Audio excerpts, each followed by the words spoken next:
All right, welcome back into Live Now. I'm Austin Westfall. We're taking a live look at, look at Phoenix right now. That is the Valley of the Sun, and that's why they call it the Valley of the Sun. It's those bright orange colors that you see. They've got some great sunsets in Phoenix, and we got another one on this Friday evening. We do want to talk Arizona politics. It was one of the 7 crucial battleground states that we were tracking ever so closely. Of course, Trump swept the 5 battleground states that have already been called. So at this point, whichever way Arizona and Nevada go will not dictate who becomes the president. That's already been called in Trump's favor. But nonetheless, there are some interesting things to talk about related to how those results played out, and also some Senate and House races in the Grand Canyon state as well. The Arizona Republic's Stephanie Murray is standing by. She's a national politics reporter there based in Phoenix. And Stephanie, it's good to see you.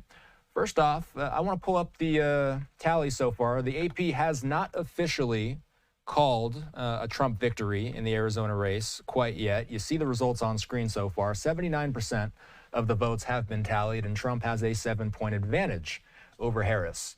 My question for you is, did Trump overperform all the polls that we saw ahead of November 5th? He certainly did. Some of the polls that we saw before Election Day this week showed the race almost as close as a coin toss, with Trump up ahead 1 or 2 percentage points. I think the furthest apart I saw the candidates was about 4 in the New York Times poll, a pretty respected poll.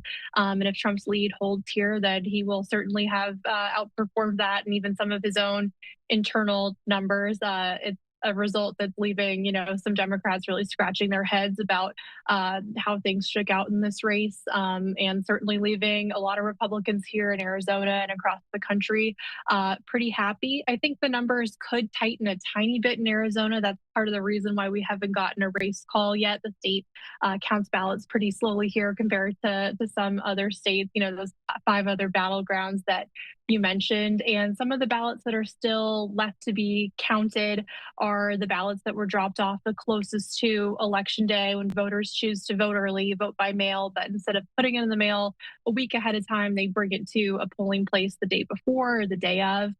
All of those ballots have to be sorted through, signature verified, and that's what takes a few extra days.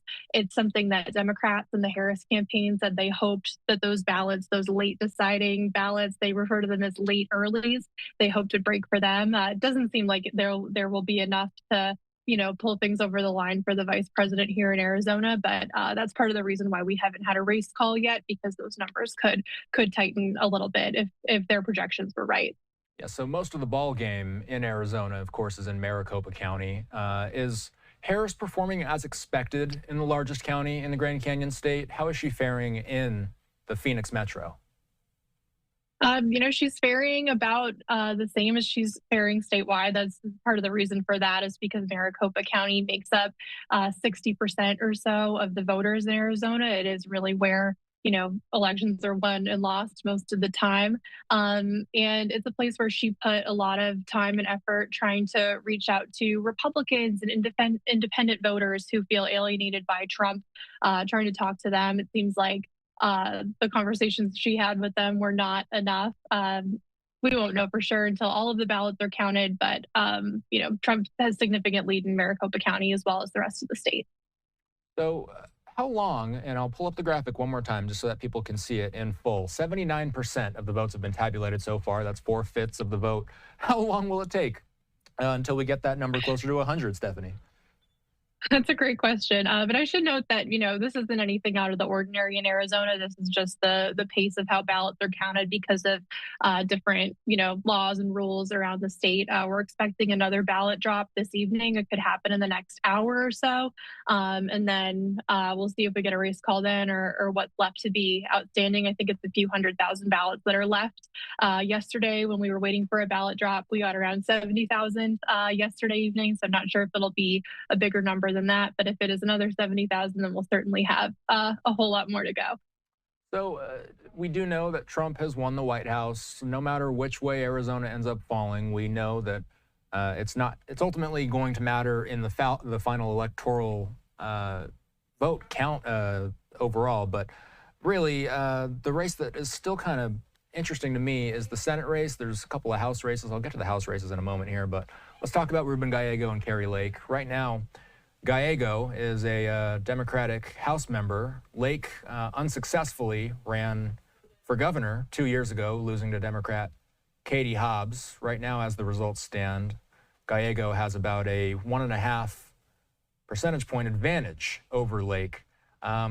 Is Kari Lake overperforming in this race? I think the polls we saw ahead of time here, Stephanie, had a wider margin between the two of them. They did. So, as it comes to those polls, definitely, overperforming there. And her campaign hopes that, there are some good results for her hiding in those ballots that are left to be counted. Gallego is still ahead in that race, around 35,000 votes.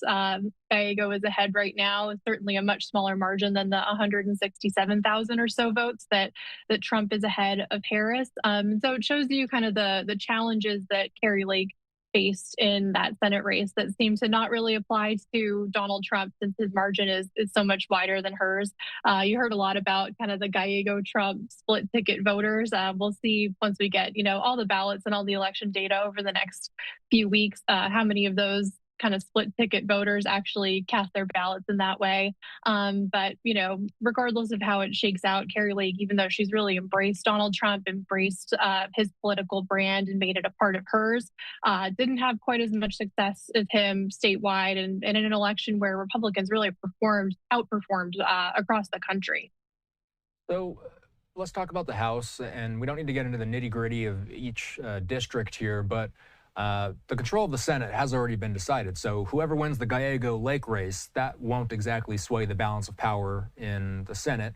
It may dictate just how many extra votes Republicans have, though. But let's talk about the House. The balance of power hasn't been called there yet. Republicans do have a slight edge. It's more likely that the Republicans will take control of the House than the Democrats. Where do Arizona's House races stand, and what are the national implications of whatever races have not been called there yet?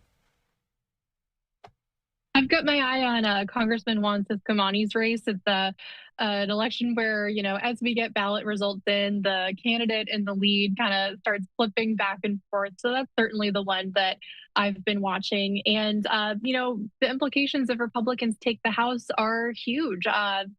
President-elect Donald Trump would have, all three branches of government and, a mandate to govern on those Republican priorities that he talked about.